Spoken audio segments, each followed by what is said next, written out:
Now, the Epstein the Epstein file just got released. And where's the evidence? Trump is nowhere on there doing anything bad. So what does Trump do? Let's move on to the next mission. He's sending Armada over to Iran, getting ready to do something. Is he going to attack? Is he going to press on them? It's crazy. But I'm glad we passed the Epstein file. In any case, welcome to Verbal on Life. My name is Noel. Over here to be verbal about the news and what's really going on out there. Because the fake news won't stop.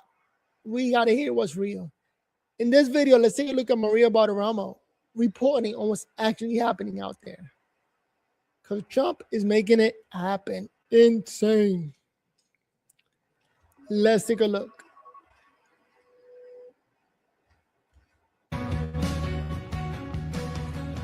Good Sunday morning, everyone. Welcome to Sunday Morning Futures. I'm Maria Bartiromo. Thanks so much for joining us. Today, a new chairman of the Federal Reserve is on the way. But will President Trump's choice to lead the powerful institution get tripped up in the Senate by the president's critics?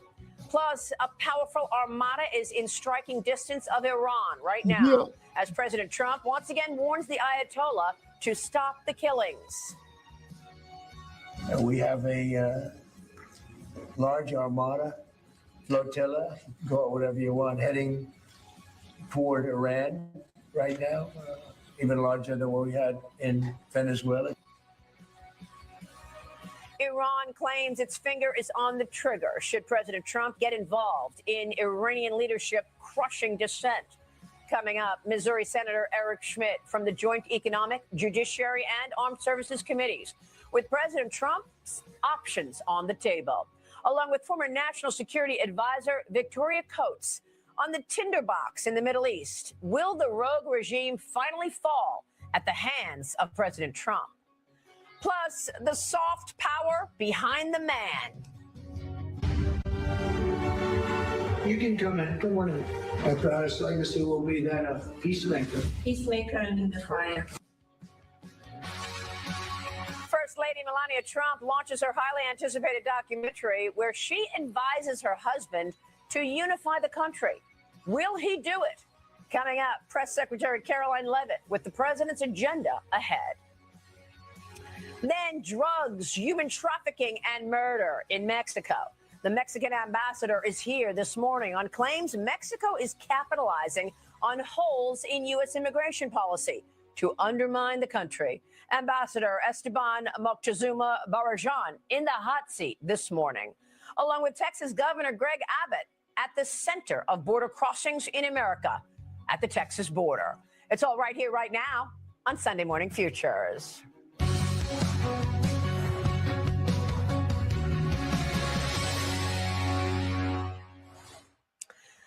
And we begin this Sunday morning with President Trump's agenda amidst a partial government shutdown this weekend. And after the commander-in-chief made a series of announcements last week affecting the economy and foreign policy. The president sending a formidable armada of warships to and in striking distance of Iran. Iran now this morning is denying reports that it will conduct live fire drills today and tomorrow in the Straits of Hormuz, which is that narrow waterway between the Islamic Republic and Oman, where 20% of global oil is transported. The Wall Street Journal is reporting that the Trump administration is considering whether to hit Iran's remaining nuclear programs or its ballistic missile arsenal or take down the Khomeini regime altogether, which continues to crush dissent, reportedly killing tens of thousands of protesters in the past few weeks. The president also making public this week his long-awaited choice to head the Federal Reserve, saying on Friday that he will nominate former Fed Governor Kevin Warsh as the next chairman of the Fed once Jay Powell's term ends in May. Warsh was previously a member of the Federal Reserve Board from 2006 to 2011, working as an economic advisor in President George W. Bush's administration as well. Warsh is expected to cut interest rates 2 times, possibly 3 times this year to combat inflation, which this week once again came in hotter than expected and above the Fed's target, in part due to the $7 trillion in new spending that took place under the Biden administration. I spoke with Kevin Warsh exclusively on this program last year about the Fed's policy under Jay Powell. The president's right to be frustrated with Jay Powell and the Federal Reserve. Inflation comes when the government spends too much. That's the spending you're talking about, and prints too much. The president took a good shot at putting the fiscal house in order through this tax bill. The U.S. is on the cusp of, I think, a radical improvement in our productive capacity. Should the Federal Reserve be cutting interest rates right now? So in a word, yes. Maria, it's quite simple.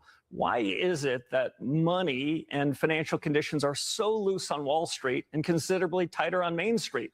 Because the Fed has the policy mix exactly wrong.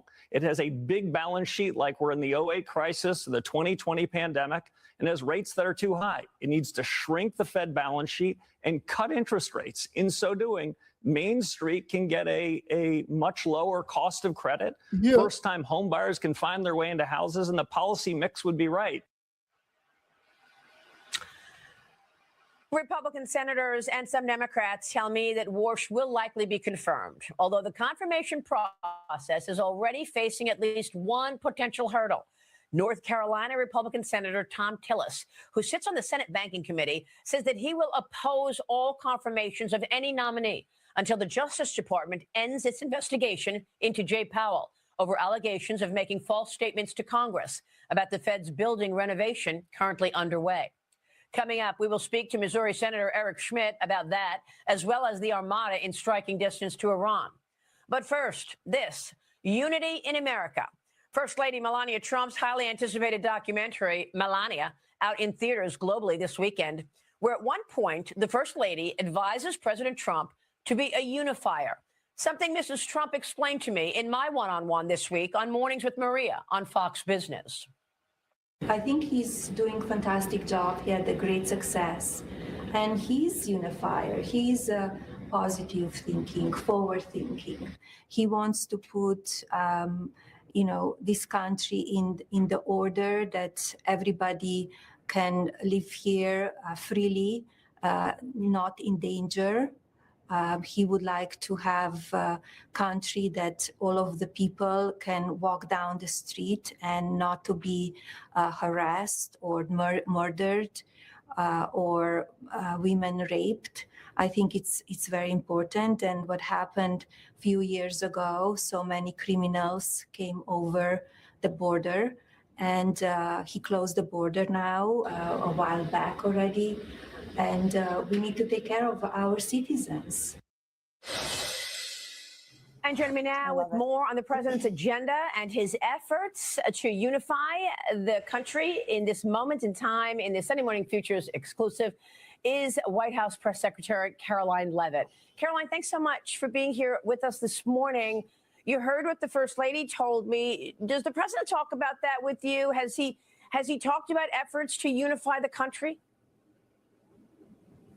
Absolutely, Maria. He talks about that quite often. And first of all, I want to say congratulations to Mrs. Trump, our beautiful, wonderful, classy First Lady, on the debut of her documentary film. I know that it's a blockbuster movie in theaters now, and it's a really a great example of what the First Lady is truly like behind the scenes. And she has a great influence on the president. And as you heard from her in that clip with you, yes, the president wants to unify the country. And I know the president feels the best way to do that is by bringing people together through prosperity and safety. And if Americans are living in safe communities, if they have more money in their pockets, if Americans are given the real chance to live the American dream, that's ultimately how we are going to unify the country. And that's what the president is working towards every day. And I heard Tom Homan earlier this week say, look, we're going to focus on the criminals. We're not just getting people out as a priority because they broke the law in the first place to get in here, but we're prioritizing first those people who are committing crime. So, Karoline, talk to us about what you envision here, because we're going to talk with Eric Schmitt, the senator from Missouri, in a few moments. And he put a 4-point plan out on the Senate floor last week on what to do about the debate over the immigration crackdown. Do you expect new restrictions on Border Patrol, Karoline? What can you tell us in terms of the results here as a result of the fact that 2 people are dead. Everybody gotta even go. though the president is trying to weed out criminality in this country, and you've seen this resistance. Well, the White House and the president are open and willing to listen. I know the president said aboard Air Force One last night that those conversations and discussions will continue. Last week, the White House invited moderate Democrat senators to come to the White House and to discuss their concerns so that we can hear them out and at least see what they are trying to put on the table. Unfortunately, that meeting was blocked by their leadership. So these conversations will continue, to Maria, and ultimately the president will be the decider on any policy changes. But what I know in talking with the president and seeing what this administration has done over the course of the last year is that President Trump is never going to waver in the commitment that he made to the nearly 80 million Americans who voted for him to deport illegal alien criminals who broke our nation's laws to get here and then have committed further crimes of violence against American citizens. And that's why ICE and Border Patrol are true patriots. They need to be respected. The Democrats need to agree to stop demonizing them. We've heard despicable rhetoric from people on the left comparing ICE to the Nazi Gestapo, Donald Trump's police force. That is egregious language that has led to the increase in violence, threats, and attacks against ICE agents who are brave men and women who put on the uniform to enforce our nation's immigration laws. So the Trump administration is always going to be on the side of law and order, and we want to remove these illegal alien rapists, murderers, pedophiles, despicable individuals from our country to protect the homeland. And the president has done a phenomenal job at doing that. And that's why murder rates in this country, newly released data show, are at the lowest in recorded history. These things are not coincidental. Under Joe Biden, murders were up, violent crime was up. We had illegal aliens invading our country from all over this world. All of that has ended. So President Trump knows what works. Democrats, if they were smart, would trust him and listen to him. Yeah, it's just very upsetting to see innocent people lose their lives. But I also recognize that you cannot resist Border Patrol and you cannot get in their faces and obstruct what they're doing in terms of their operation. So, and you know, a lot of times, like these criminals, they live with others illegal immigrants who may not be criminals, but they're here illegal. And then when the Border Patrol goes in there, they take out the criminals and everybody else in the house that's illegal and deport everybody. Even Granny got to go. Do you expect any changes in that regard? Well, look, as you said, Maria, the president, nobody in the Trump administration nor the White House wants to see Americans losing their lives. What we want is law and order. What we want is for the brave men and women of law enforcement to be able to do their jobs and carry out lawful immigration enforcement operations without being demonized, spit on, without their vehicles being kicked in by agitators, many of whom are paid. And I know the FBI and Department of Justice are looking into these organized crime rings of these leftist agitators who have been attacking our law enforcement in a very sophisticated manner. Yeah, it's a very important point that you make there. The president is also getting, some pushback in certain pockets of the Republican Party, right? I mean, look what happened with Thom Tillis. You've got Kevin Warsh, the president, making this announcement that is his choice for the next chairman of the Federal Reserve. And Tillis comes out and says, look, I'm not going to move anybody forward. He's on the Senate Banking Committee. So what are your thoughts in terms of Kevin Warsh's prospects in terms of getting confirmed and becoming the next chairman of the Fed, given Thom Tillis's pushback? Well, I certainly don't think a United States sitting senator should be holding the entire country and our economy hostage over the fact that he has some political disagreements with an investigation that the Department of Justice is overseeing.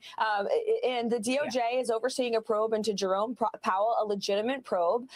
And Jerome Powell is expected to be out of this job in May anyway. So I don't understand Senator Tillis's argument there. President Trump has appointed Kevin Warsh, who is a highly qualified and distinguished economist with a very exceptional resume. And the White House is going to work with the Senate to quickly confirm him because we need a new chairman of the Fed, not just for timing purposes, but also for our economy. Look, President Trump has brought the core annualized inflation rate down to 1.4%. This is a remarkable turnaround from the record high 9% inflation we saw under the previous administration. And President Trump has done the work. His policies are working. And the interest interest rates for the American people need to be lowered. Kevin Warsh ultimately will make that decision himself, but it's very unfortunate that Senator Tillis is making such comments. Caroline, look ahead for us. What are the most important catalysts that we need to be aware of in the week ahead? I know that banks and crypto companies are going to be at the White House tomorrow. Is there anything else you can tell us that we could look forward to on the president's schedule in the week ahead? Sure. Well, the president's going to have another busy week. As always, you're going to hear from him. Some more drug pricing announcements will be coming this week, as well as some other economic related news. You saw last week the president was in Iowa. He's gearing up for another domestic trip, not this week, but the following week. And he looks forward to continuing to go across the country, Maria, and talk to everyday Americans about how his economic policies are working for them and their families. All right. We will be watching every step of the way. Caroline, great to have you this morning. Thank you. Thanks, Maria. You too. All right. Meanwhile, on Capitol Hill, lawmakers are negotiating new limits to the president's immigration policies after the Senate voted to pass a new spending package late Friday, which funded most agencies until September, but it allowed for just 2 weeks of funding for the Department of Homeland Security.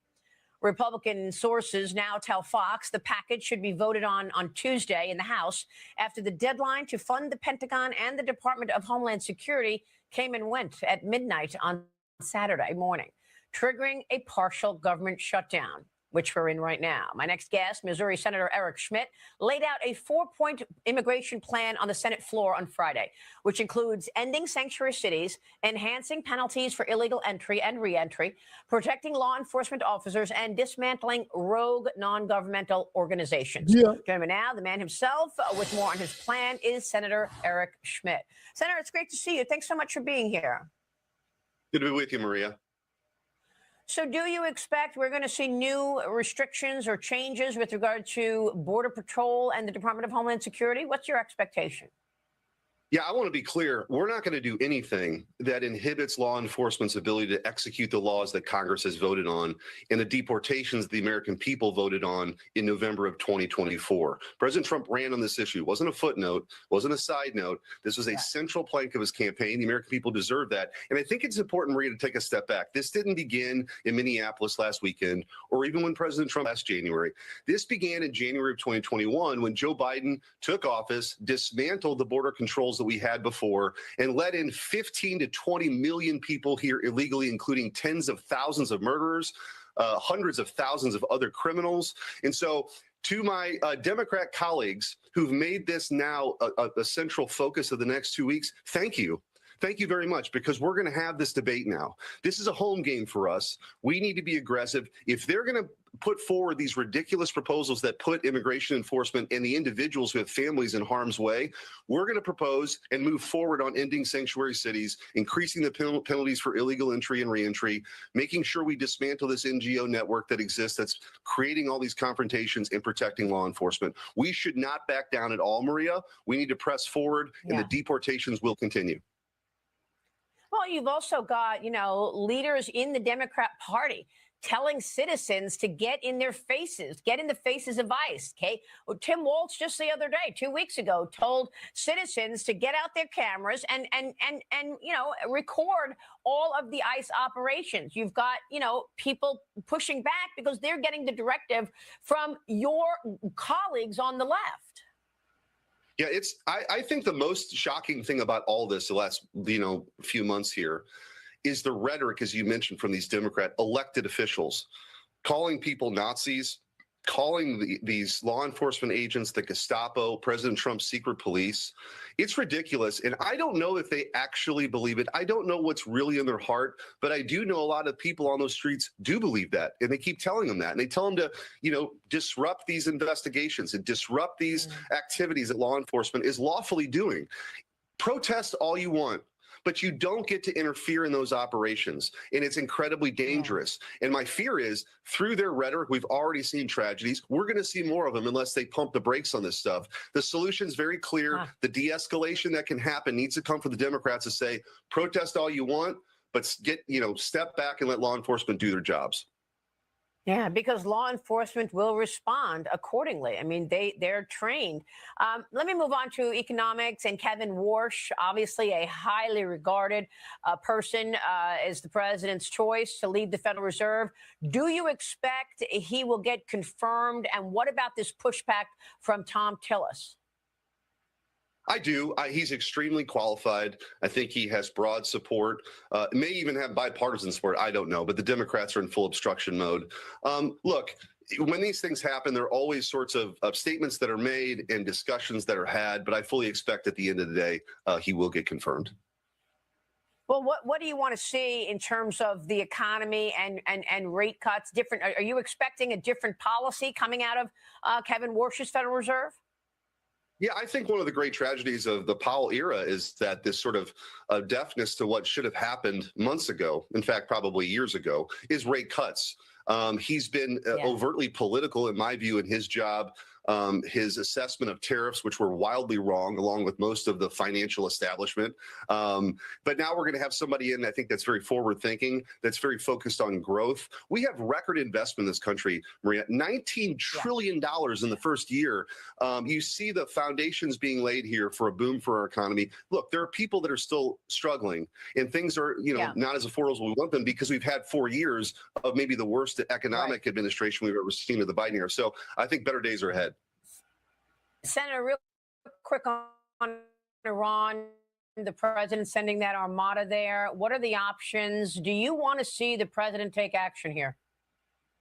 Well, look, I think that the United States is the most powerful military in the world. There's no doubt about that. And so deterrence is a big thing here. I think that ultimately the kind of regime change that might happen there has to happen with the Iranian people. However, we do have sanctions. There are tariffs that have been imposed by President Trump. I think that's adding pressure to Iran right now. The main thing is we don't want them to have a nuclear weapon. Those B-2s that came out of Missouri at Whiteman Air Force Base did the job and obliterated their nuclear architecture. I think President Trump is the peace president, and I trust him here to sort of work something out. So hopefully, and what I want to say too, Maria, is I don't think people are interested in a forever war in the Middle East. I'm not.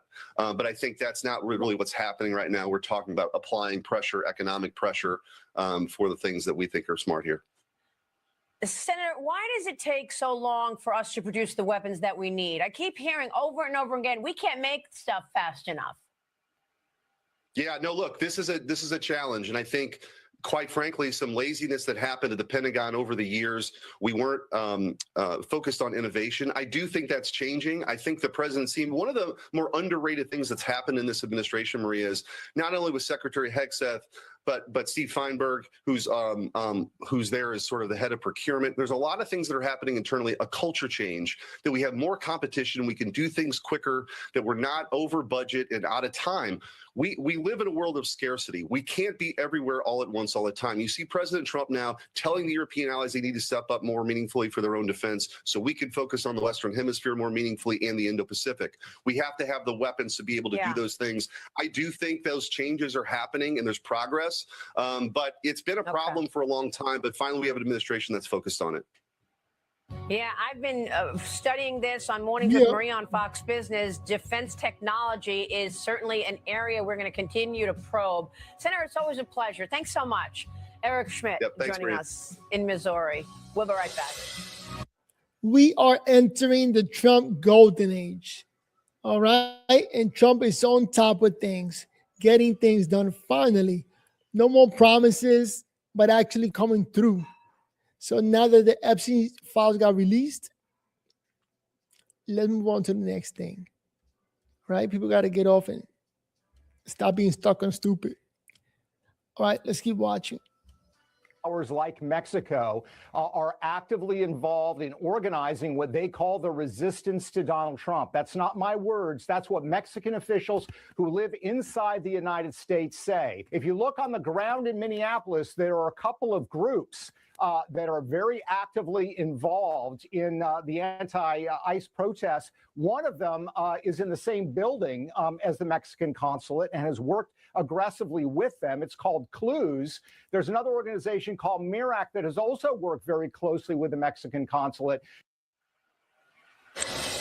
And that is Peter Schweizer, author of the new book, The Invisible Coup, with me here last weekend.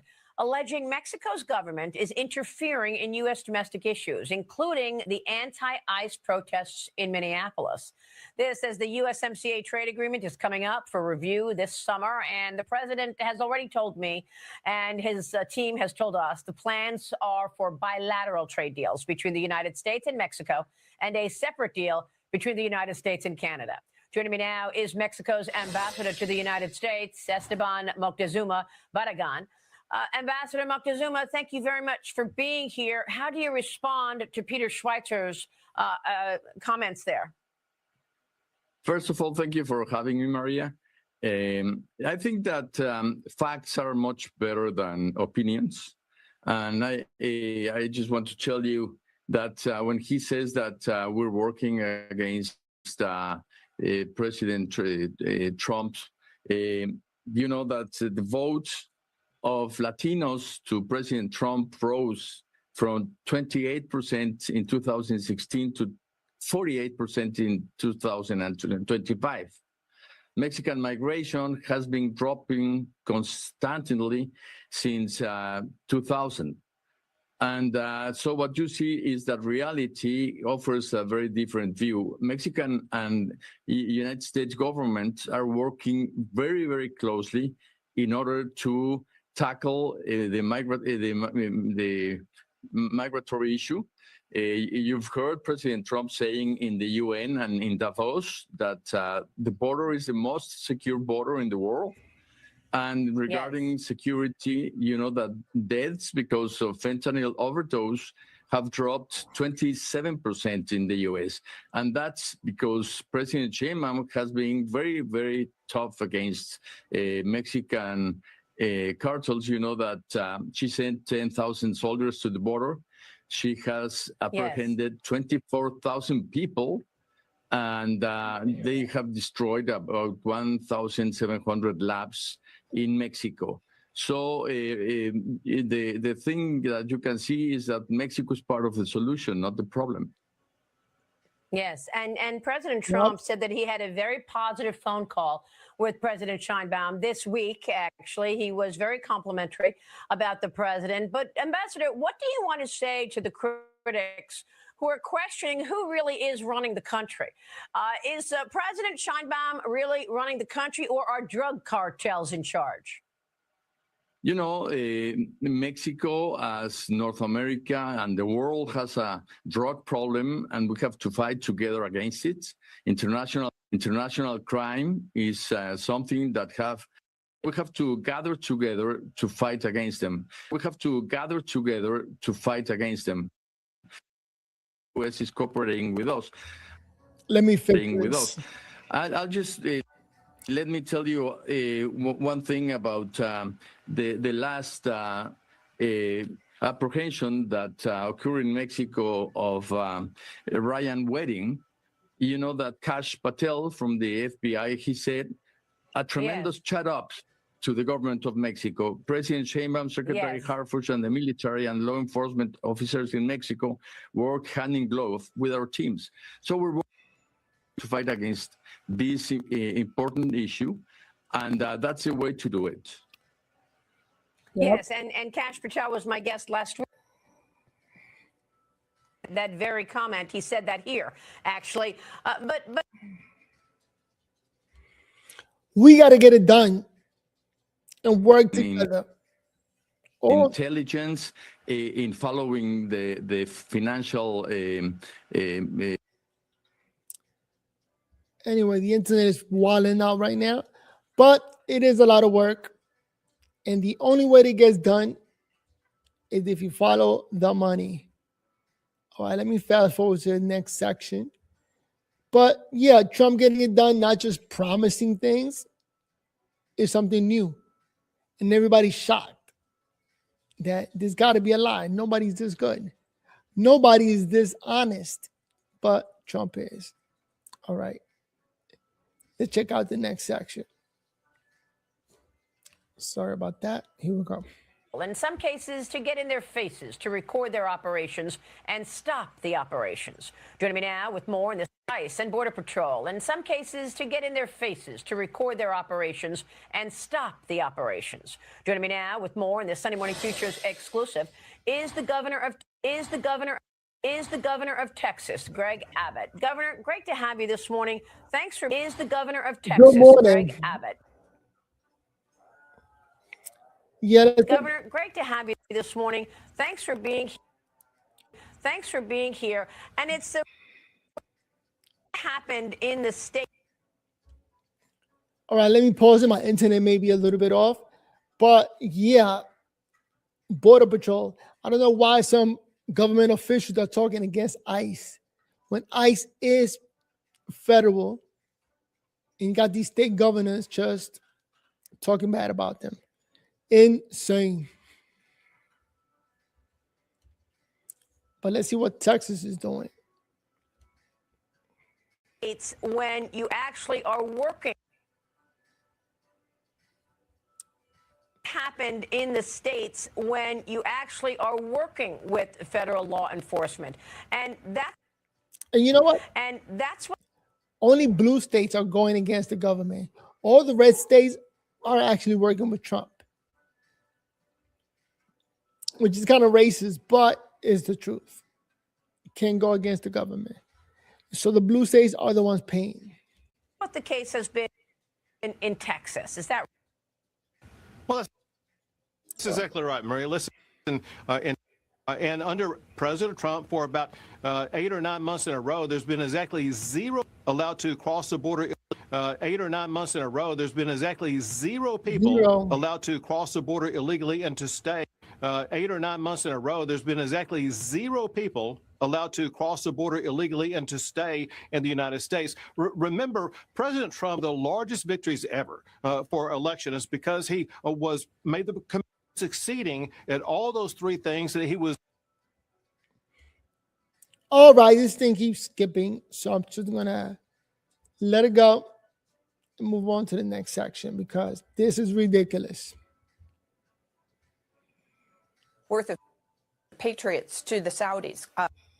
Sheikh Khaled bin Salman, MBS's younger brother, was in Washington this week, and they inked that deal worth of patriots to the Saudis. Sheikh Khaled bin Salman, MBS's younger brother, was in Washington this week, and they inked that deal for a huge number of patriots so the Saudis can defend themselves. It's not just So the Saudis can defend themselves. It's not just us doing the defending. We're arming our allies in the region so they have greater capabilities to defend against Iran.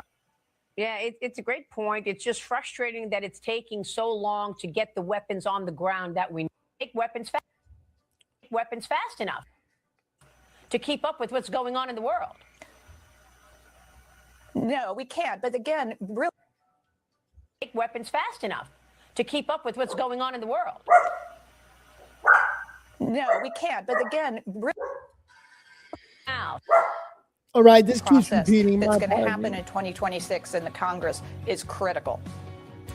All right, I want to take a break, and then I want to ask you about China and what just happened at the Panama Canal. Stay with us. Former Deputy.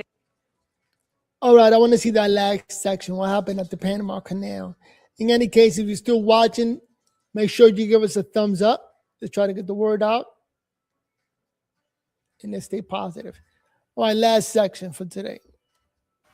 It's a huge story, Maria, and this is something we've been working hard on at Heritage. And I was with President Kevin Roberts when he appeared live on your show from the canal last March, because we were down visiting it and visiting with President Molino. And at that point, they were saying, oh, no, there's no Chinese influence. There's no problem with China. It's an economic decision. Well, no, that got reversed this week because of the sustained engagement of the Trump administration and the president himself. He knows how vital the Panama Canal is to our economy. If you want to shut us off, shut off the canal. It's intolerable that China would control those ports.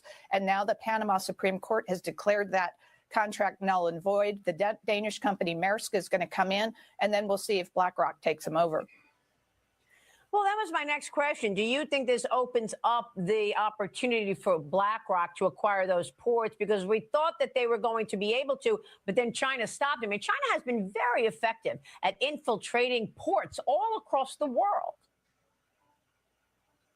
Yes, they have. From Darwin in Australia, the Australians may now be nationalizing that port to kick the Chinese out. Haifa in Israel, Piraeus in Greece. This is a terrible problem. And a lot of it is Hutchinson, which was a fairly benign Hong Kong-based country when they were under British rule. Now they're under CCP rule. It's become an extension of the Communist Party. They can't be trusted. They have to go. Yeah, and I remember President Trump said, you go to the Panama Canal and all the signs are in Chinese. I mean, it's just obviously the CCP has dominated. Victoria, it's always a pleasure to talk with you. Thanks so much for your leadership and your excellence. We appreciate it. All right. Well, there you have it.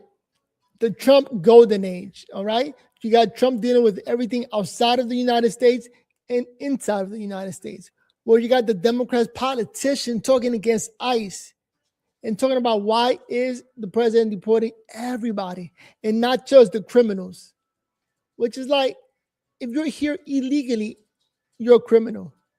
You don't have to be a violent criminal, but you broke the law. You came in here. So whenever ICE gathers any criminals which are living with the other non-violent criminals, everybody getting deported from the house.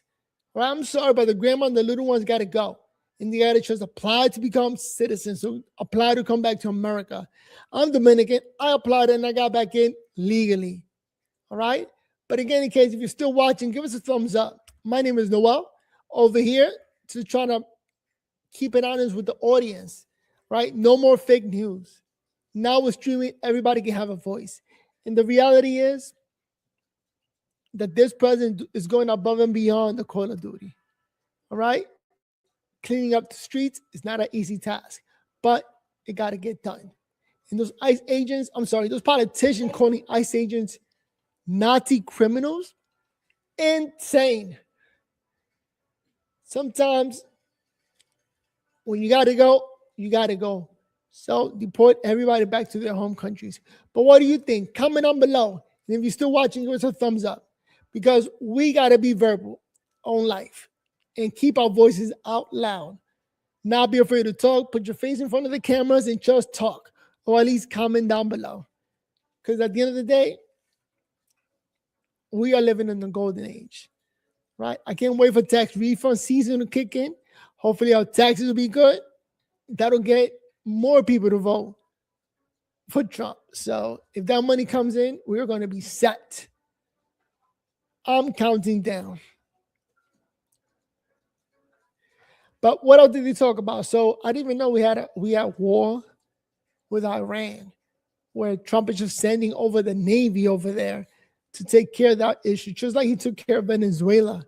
And he locked up the acting president of Venezuela, locked him up.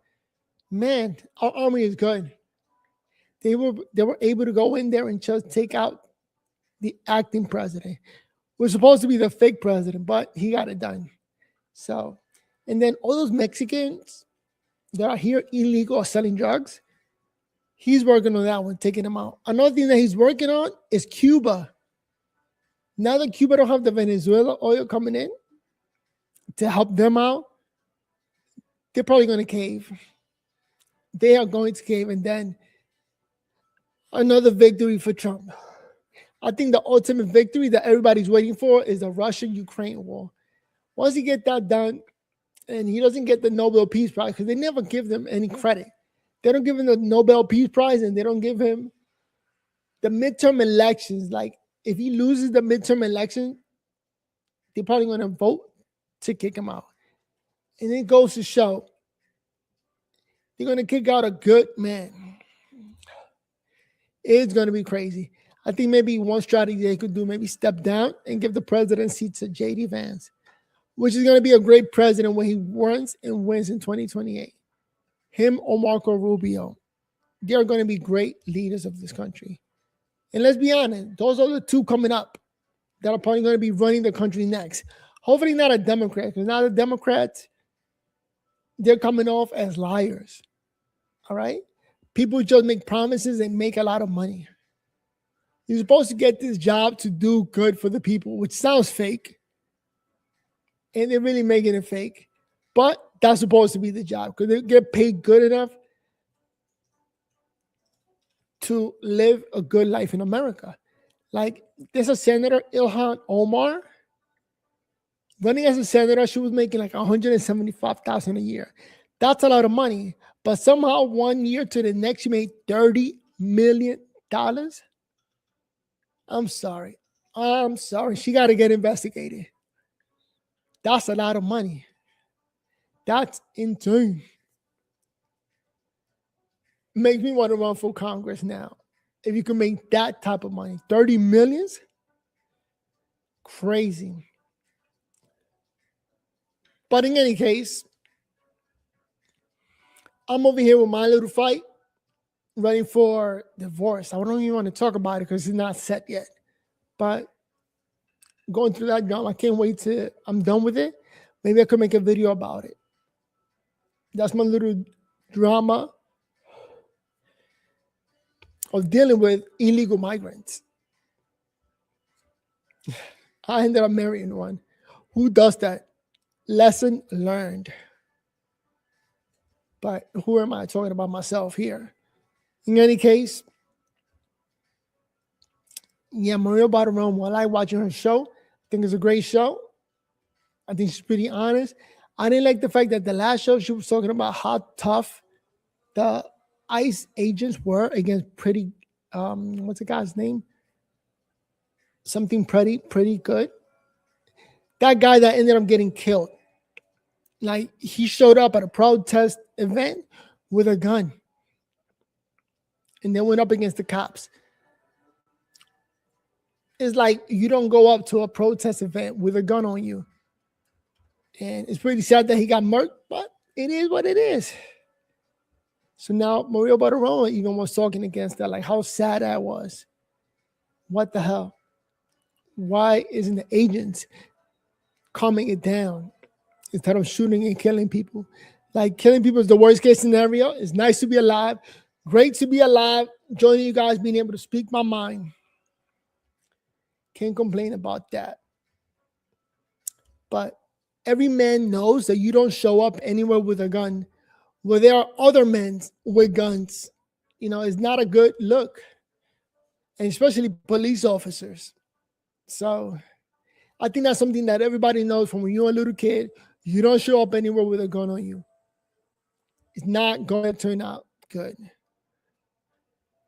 And this guy actually did it. Showed up to a protest event with a gun on him and extra clips. Worst case scenario. I am glad none of the cops got shot, because it's like, how are you going to go to work and nobody goes to work expecting to get shot? You know, that's like worst case scenario. So I'm glad no police officer got hit with a bullet. Then you got to go home with that. It's crazy. In any case, let me take a look at the news here. Today is Sunday, February 1st, the beginning of the month. We all know that the Donald Trump checks are coming in soon. It should be a good tax season. And when that money starts piling in, definitely Trump is going to win more and more votes. I didn't even know there was a partial government shutdown this weekend. It's like, do we need to learn more about the government? 4-hour mark after the deadline passed for a deal to be approved by the House. Fox News reporter Madeline Rivera has the latest. The effects of this government shutdown so far are pretty muted because it's the weekend and most federal offices are closed for the weekend. This is also a partial government shutdown, meaning about 78% of the federal government is affected. This does include the Departments of Defense, Homeland Security, Transportation, among others. Their funding has lapsed. Unlike the last shutdown, though, programs like SNAP won't be affected because Congress has already provided funding for it. At least SNAP is not being affected. Some of us still get government assistance. Let me not lie, I don't get that. But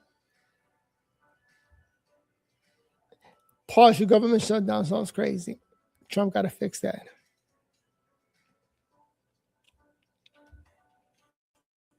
Let me see if I can show one more video before I sign out.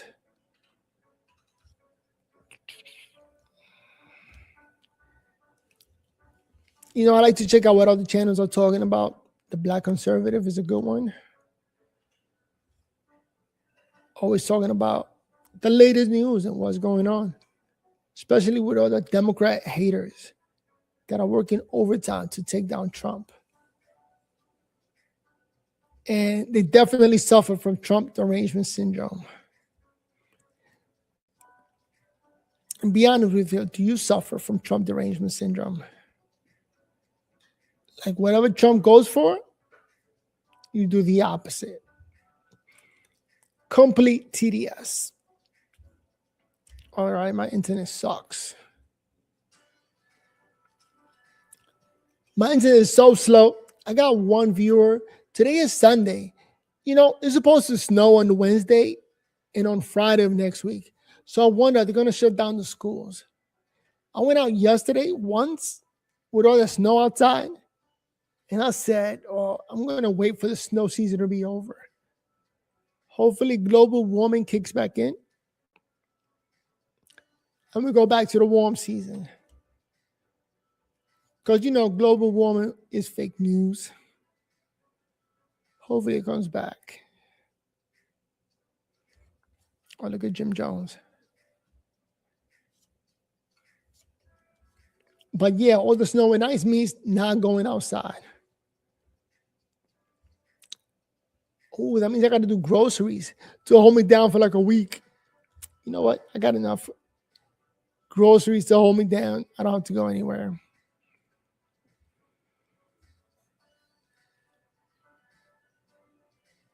And that's the trick to not going outside. Get yourself enough groceries. Hunker down indoors. And you should be good.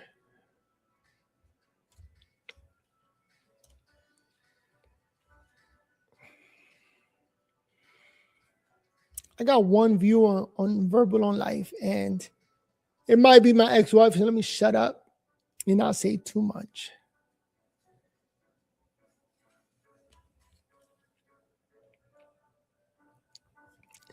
This week, I get to go meet with my lawyer. So let me just hold it down and wait. See what advice he gives me.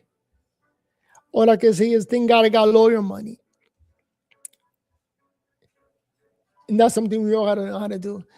Set a little bit of money next to your savings account, because you never know when you're gonna need that lawyer to kick in. All right, let me check out a video from the Black Conservative. I like his perspective. Typically he's on point about what's going on. And most importantly, he's honest. What video did I just click on? Well, honesty from his point of view. And I like to concur. I'm all over the place here. I wish I knew how to make my internet go a little bit faster.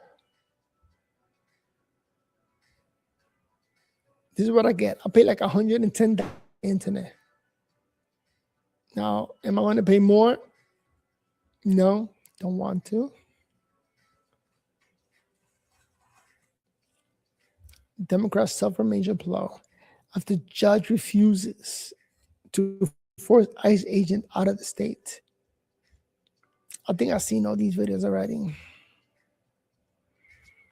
Don Lemon, thank God he got locked up. He needs to be made an example of what not to do. All right? Not join criminals going up against the church. And it doesn't matter what religion you are. Don Lemon went into a church and stopped their congregation. That shouldn't happen. We need to make an example out of him, lock him up, and he's a big name. So if you lock him up, a lot of people will just take note and say, wait a minute, they're locking people up now for going into churches. Let's not do that. Look, CNN host humiliated. On set after fact check. All right, let me take a look at this video. CNN is another news network that's going up against the president. And in my opinion, if you go up against a president, you're going up against America and the best that we got. I can't believe America created a Donald Trump. So everybody has the potential to become that big. Right? There goes your example. And your example is not to leave America and go anywhere else. Stay here and blow up and grow. Don, the indictment says you acknowledge children were. Let me pause it while it loads. Shout out to all Dominicans. No Dominican should be in America complaining. Go back to your country, complain from over there. That's what I say. If you're here, shut up, don't complain. Enjoy the snow. Enjoy your time. And those who don't like snow, go down to Florida. Move. Were afraid that parents couldn't get to their children. People thought this was a church shooting. Do you think you should have left? Good question, yes. Don, the indictment says that you protected the address. You protected the element of surprise. You kissed the organizer on camera. Do you consider yourself a participant or a journalist? Lock him up. We on your side. Participating by saying don't you? I want to thank everybody for their support. It truly means the world to me. I have no idea what's going on because obviously I haven't seen anything. I have spent my entire career covering the news. I will not stop now. In fact, I'm going to jail. There is no more important time than right now, this very moment, for a free and independent media that shines a light on the truth and holds those in power accountable. Again, I will not stop now. He should say, I will do life for you guys, right? That's how much I love the audience. I am willing to do life in jail. Put me away. Throw away the key. He's already a homo, so he'll be happy. Now I will not stop ever. Last night, the DOJ sent a team of federal agents to arrest me in the middle of the night. Yeah. For something that I've been doing for the last 30 years, and that is covering the news. And sleeping with men. Trump, send me away. Throw away the key. Put me in jail. I ain't scared. That's what he should say. First Amendment of the Constitution protects that work for me and for countless of other journalists. But I'm going to start with an unpopular opinion, and that is calling Don Lemon a journalist is like calling AOC a free market capitalist. He is an activist. Look at his YouTube page. Here's a couple of titles of recent videos. 1, this is how to deal with ICE goons. 2, the viral MAGA idiot. 3, Don goes off on MAGA and So ICE. is it your This position is someone who that is not a anybody journalist. He is an activist. is it your position that anybody who expresses opinions is And if you're an activist, you cannot be afraid for the hit, to go to jail, to do life in prison, and then do more news reporting from in there. Like, hey, I'm doing all this for my people. Hopefully you guys are enjoying me in life getting ran through. is not a journalist? Well, Is even that if your me in jail getting ran through. Even if you no. agree, I mean, hold on. well, let's deal Even with if let's you- deal you- with the accusation that you're making that he is not a I think journalist. he It's shed the important veneer of being a because- journalist a because long we time have ago. in the press a lot of different kinds of journalists. The Wall Street Journal, the New York Times, the New York Post, they've got editorial boards where people For are what? expressing opinions all the time. They're not journalists? I think that Don Lemon is not a journalist. But why? But Is if it because you he's think, expressed? if you- Is it because in his listen, view, in your view, if he's you believe that expressing he an is, opinion? if you believe that he is a journalist, but why? I still think that he Pete. is wrong in this instance. Pete, If but you you're give not it saying time, you're not journalist. saying- you're not saying I just why. don't.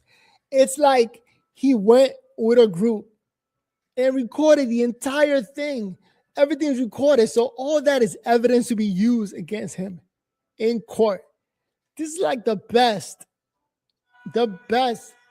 argument that lawyers got against him. Like, take a look at the tape. It's public information. That's crazy. Like, whatever happened to to his journalist license? Doesn't he know a little better? Man, he is a super duper millionaire. That's another thing. Don Lemon is a multi-millionaire, above and beyond the Call of Duty. And he risked it all for us, for you guys, right? Man, I'll support him. What does he want? Like a phone call? Because he already got money. And he got a boyfriend. What else does he want? Oh, I think he's an activist. Well, but you just noticed. Boy, oh boy, oh boy, oh boy, oh boy. So we got to continue our coverage of the mainstream liberal media freak out over Don Lemon getting arrested. Okay. Everybody in the mainstream liberal media is currently losing their minds over Don Lemon being held accountable, not for journalism, but for activism. And when you understand that, you understand why the so-called journalists in the mainstream liberal media are losing their minds. It's because this is a mask-off moment. They're not journalists. They're activists, right? And that's what I want to talk about here in this video, because, again, when you take a step back and you realize why these people are upset, it really shows you how the game is rigged, right? And what these people feel like their jobs are, right? And Don Lemon is like a super duper extrovert that he just got to put his thoughts and ideas out into the public in front of a camera. He knows better. He knows he can't do this. His voice reaches a lot of people.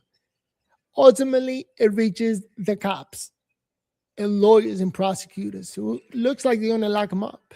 And they're trying to boo-hoo, whine, and cry First Amendment, freedom of speech, when the charges against Don Lemon from the DOJ don't really have as much to do with his speech outside of what he admitted on camera, more so than it has to do with his actions, okay, that contributed to the First Amendment rights of the worshipers of that church being violated. Now, they don't want you to understand that. They don't want you to know that, because basically they're trying to rig the outcome of the trial, if it gets to trial, ahead of time, right? And I believe that is what's happening here. So we got to talk about it, as Don Lemonade has been released on bail, okay? And now conservatives have the task of schooling the media, educating the media on exactly what Don Lemon is being charged with. But you just know it's not a reason. When he's in the church and he's cheering them on. And he's saying, this is what you do. This is what you do. You have to make people uncomfortable. That was his interpretation of what they were doing. He was pointing out that people were scared and afraid. And practically taking a victory lap. They observe. No, he was cheering it on. How was he cheering it on? This is the beginning of what's going to happen here. When you violate people's due process, when you pull people off the street, you start dragging them and hurting them and not abiding by the Constitution, when you start doing all of that, people get upset and angry. And if you remember what the civil rights movement was about. It's like rule for thee, but not for me. A lot of the Democrats were just doing anything they wanted to. They knew they had like the law on their side. Everybody else goes to jail and does time, but not these Democrat operatives. Insane. The civil rights movement was about these very kinds of protests. There's nothing in the Constitution that tells you what time you can protest. It's funny. I got police officer friend of mine that would just go in there and destroy these men, trying to stop Congress. Like, we're in the middle of church, and you guys want to come over here and occupy the area and destroy the services? There's so many men that would just go in there and catch wreck and destroy these men. You can protest at any time. That's the whole point of it, is to disrupt, it's to make uncomfortable. And that's what they're doing. And that's what I believe when I say everyone has to be willing to sacrifice something.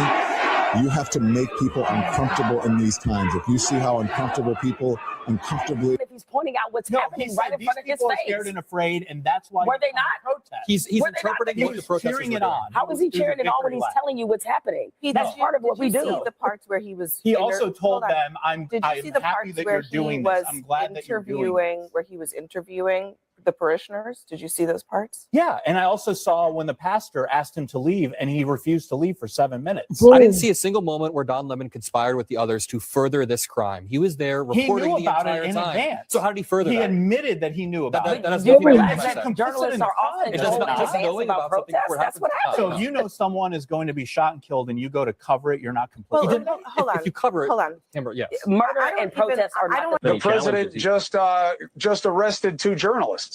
Now I think that he's almost in double down mode. I thought he was in de-escalate mode. Now he's having journalists arrested. Well, he arrested journalists for committing crimes and then filming themselves committing crimes and then talking and admitting on camera to committing those crimes. You don't get out if you're a journalist. If you commit a crime, you're going straight to jail, period. I mean, that's just common sense. So, you know, just because you say you're a journalist doesn't mean he violated the FACE Act in 18 U.S. Code Section 241, among others. You think he used force? Yeah, well, look, just because you know the number of the statute, bravo, you probably know the acronym. I just read the also, indictment. But they also want to throw the Ku Klux Klan Act after him. The indictment, as a lawyer, let me tell you, not an impressive document. And you should read into why that felony complaint that they tried originally got signed. Well, no, they're worried. They're worried about the application. They're worried about the application. They like Don Lemon. How did Don Lemon or Georgia Fort use force or intimidation? How did they use force or intimidation? Fundamental part of the mens rea of that statute. How? Chris, I think it's laudable that you want to defend your friend.